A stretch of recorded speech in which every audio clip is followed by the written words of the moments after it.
Hi, everybody. I'm Avery Travis, a fan of South Plains politics. Here's your talking points for this week. Several folks are throwing their hat in the ring for the next round of local elections. And we're going to hear from our district rep about that crucial House impeachment vote. From the studios of KMAC Television in Lubbock, your local election headquarters. This is Talking Points with Bryan Mudd.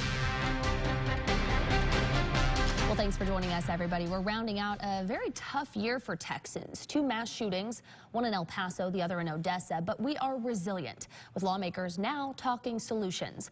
Lawmakers also taking on tobacco laws and changes to our driver's licenses down at the state capitol. Our Wes Rappaport takes a look back at the year in politics.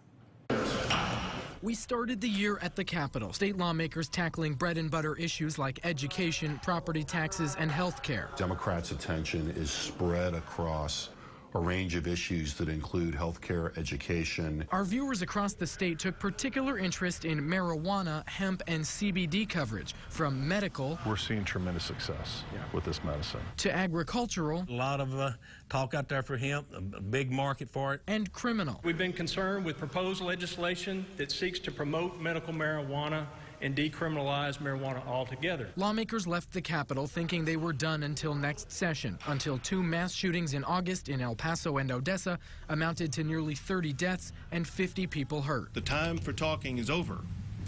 The time for action began today. These shootings brought forward conversations about gun rights and ways to stop mass violence. And how to address white supremacy, hate crimes, and racism. Lawmakers also looked for solutions to handle immigration issues. For Republicans, immigration, border security still dominate their view of what's most important. The crisis is real. This is not a manufactured crisis. That leads us to the Trump administration. Nearly a dozen visits to Texas between President Donald Trump and Vice President Mike Pence in 2019. Jim Henson with the Texas Politics Project says Texas voters will largely look to the economy to dictate decision-making in the 2020 election. What economic growth looks like. Are we in a recession? How fast is growth? You know, are voters noticing it? What are approvals of economic performance?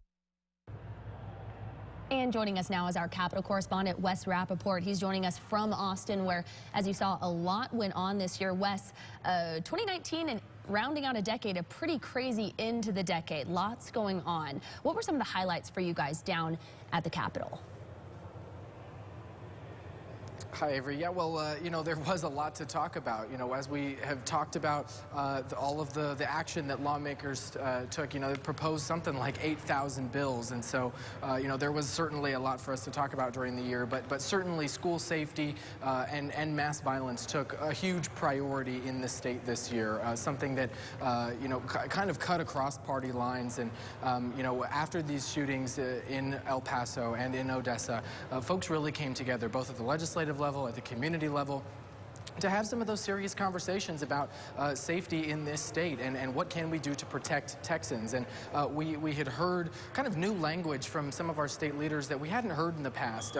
Some really forward language saying, look, we're going to do something. We're not going to beat around the bush anymore. We're going to stop talking about this and we're going to start acting on these things. And so we have seen some of that. You know, we've seen some of these committees meeting. The state leaders have formed task forces and committees to have further discussion about this, to bring experts in and have some of these conversations about the roles that social media plays, the roles that gun rights play, the roles that mental health play in all of these things. And I think it's safe to say that it's a puzzle piece of a much larger puzzle, a much larger conversation. And so as the year progressed and as these conversations have gone on, we've seen more puzzle pieces get added and other ideas say, okay, well, this is something that we're talking about, but maybe we table this for now. Right. Really interesting to see, kind of, like you said, we've talked about it for years, but that action start to be taken with those task forces, those committees. Obviously, that school safety and gun violence, a high priority of the governor. It's been something he's talked about up at his high level. Something, though, that was a little distracting from a lot of this work getting done. There was a lot of drama going on inside the Capitol building between Representative Speaker of the House Bonin and right here at home, our own Dustin Burrows. Definitely we'll recap for you all. There was some drama about a clandestine meeting, a recording that was to be released, then wasn't released. If you'd like to go back and recap some of those stories, we've got all of those on our website, everythinglubbock.com. But Wes, a lot of that drama, do you think it took away from some of the productivity of the legislator this year? Well, it certainly was a blow in the sense of, lawmakers at the end of the legislative session were touting all of these successes, right? With property taxes, with education. They really had largely a lot of these political victories. For the first time in a long time, they were able to make reforms to the state education system in a way that I think both sides of the aisle coming together and making these agreements on was something that was not quite foreseen, and I think a lot of people on both sides were glad that all of this happened, both politically and for the future of education in the state. So, we saw these changes happen. We saw these big reforms seeming to be bipartisan, and then, just as soon as the session was over, everybody talked about this whole kumbaya situation. Now we've got some drama in the Capitol, and this secret meeting, this secret recording, and all of this, this sort of back and forth about, what is a role that local governments and that local cities and counties have in terms of representation at the state level. And how can these conversations move forward? And it was a really kind of, you use the word distracting. Yeah, distracting is the word. I mean, we had these successes, you get these distractions, and ultimately Speaker Bonin deciding to not seek re-election after all of this. And now it comes to the point where Republicans are sort of having to do damage control. They're having to say, look, that is not what we were about. That is not what we represent.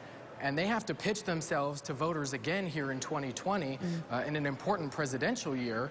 Now at the state level, they're having to have some of those similar conversations, kind of distancing themselves from this controversy that happened in the Speaker's office. Yeah, you took the words right out of my mouth. Definitely going to have an impact on 2020, but we're all still waiting to see what that impact is going to be. And like you said, what kind of transpires as we head into an election year. But for now, that's all we've got for you, Wes. I think you deserved a well-earned break at the end of the year. So thanks for all of your coverage from the Capitol. Thanks. Happy New Year.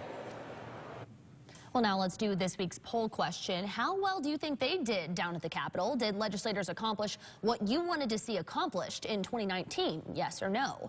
You can talk to us on our KMAC Facebook page and online at everythinglubbock.com. Click on Talking Points. Give us your opinion. Let us know in those comments what it was that you wanted to see done.